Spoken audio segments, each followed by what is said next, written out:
இன்னைக்கு வந்து எலக்ட்ரிக் அடுப்புல நம்ம வந்து எப்படி மட்டன் பிரியாணி செய்யறதுன்னு பார்க்கலாம். ஃபர்ஸ்ட் மட்டன் மேக்னேட் பண்றது எப்படின்னு பார்க்கலாம் வாங்க. மஞ்சத்தூள், மல்லித்தூள், மிளகாத்தூள், அப்புறம் பிரியாணி மசாலா, இஞ்சி இஞ்சி பூண்டு விழுது, தயிர், அப்புறம் வந்து மிளகுத்தூள் இதெல்லாம் அவ்வளோ சேர்த்துக்கணும். மிளகு, சோம்பு, இஞ்சி பூண்டு விழுது, அப்புறம் சின்ன வெங்காயம். இது வந்து பிரியாணி மசாலா செய்யறதுக்காண்டி பிரியாணி கரம் மசாலா சேர்த்துக்கலாம். இல்லை பிரியாணி மசாலா கொஞ்சம் சட்டியில வந்து எண்ணெய் ஊற்றி சின்ன வெங்காயம் வந்து வதக்கணும். ஆஃப் பாயில் வர வரைக்கும் வதக்கணும். அப்புறம் வந்து சோம்பு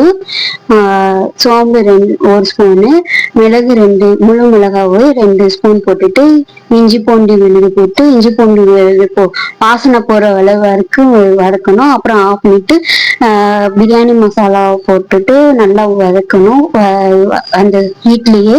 அப்புறம் வந்து ரூம் டெம்பரேச்சர் ஆறுன பிறகு மிக்சியில போட்டு அரைச்சி எடுத்துக்கணும், பேஸ்டா எடுத்துக்கணும் தண்ணி ஊத்தாம. அப்புறம் வந்து எலக்ட்ரிக் அடுப்புல வந்து எண்ணெய், ரீஃபண்ட் ஆயில், அப்புறம் நெய், ஏலக்காய், பிரியாணி இலை, சோம்பு, புல்லட் மிளகா, அப்புறம் இஞ்சி பூண்டு விழுது, அப்புறம் நம்ம அரைச்சி வச்ச மசாலா, அப்புறம் ஊற வச்ச மட்டன் போட்டு சேர்த்துக்கணும். அப்புறம் தேங்காய் பால் எடுத்து வச்சுக்கணும்.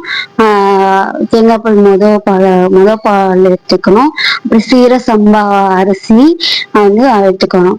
அப்புறம் வந்து நல்லா எண்ணெய் ஊற்றி நெய் போட்டு, நெய் காஞ்ச பிறகு சோம்பு, பிரியாணி இலை, ஏலக்காய், புல்லட் மிளகா நல்லா ஃப்ரை ஆகணும். ஃப்ரை ஆகிற வரைக்கும் எடுத்துக்கணும். அப்புறம் வந்து இஞ்சி பூண்டு பேஸ்ட் போட்டு, அப்புறம் அரைச்ச நம்ம விழுது வந்து 4 ஸ்பூன் போட்டு நல்லா வந்து வதக்கணும். கோல்டன் கலர் ஃப்ரை நல்லா வதக்கணும். பச்சை வாசனை போற வரைக்கும் நல்லா வதக்கி எடுக்கணும். எடுத்துட்டு அப்புறம் நம்ம ஊற வச்ச மேக்னேட் பண்ண வந்து மட்டனை வந்து நல்லா சேர்த்துக்கணும். நல்லா வந்து அந்த நான் 2 கிளாஸ் அரிசி இருக்கு, அந்த கிளாஸ்லயே பாலை அளந்து ஊற்றணும். 5 கிளாஸ் பால் ஊற்றணும்.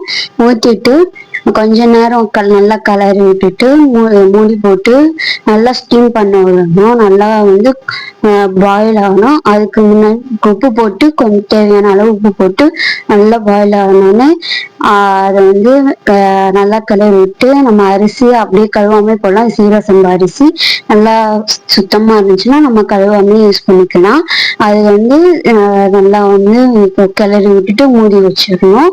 அப்புறம் வந்து கொஞ்ச நேரம் வேக விட்டுட்டு வெந்த பிறகு எடுத்து பார்த்தோம்னா அந்த மாதிரி நல்லா புதுன்னு இருக்கும். எடுத்துப்பாங்க, செஞ்சு பாருங்க, சூப்பரா இருக்கும். அப்புறம் தம் போடுறதுக்கு வந்து வாழை இலையில மூடி வச்சிட்டோம்னா அந்த வாழை ஸ்மெல்ல வந்து பிரியாணியில இருந்துகிட்டே இருக்கும்.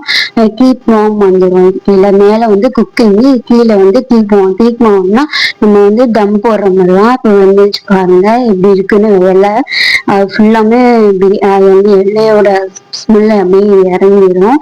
அந்த இது நல்லா திரும்பியும் ஃபுல்லா கீழே இருந்து மேல கலரி விடணும். எடுத்துட்டு பாத்தீங்கன்னா புதுன்னு இருக்கும். நல்லா மட்டனும் வெந்துச்சு. சிக்கன் குழம்புக்கு நிக்க வச்சு நாங்க பிரியாணி சாப்பிடுவோம். தேங்க்யூ ஃபார் வாட்சிங்.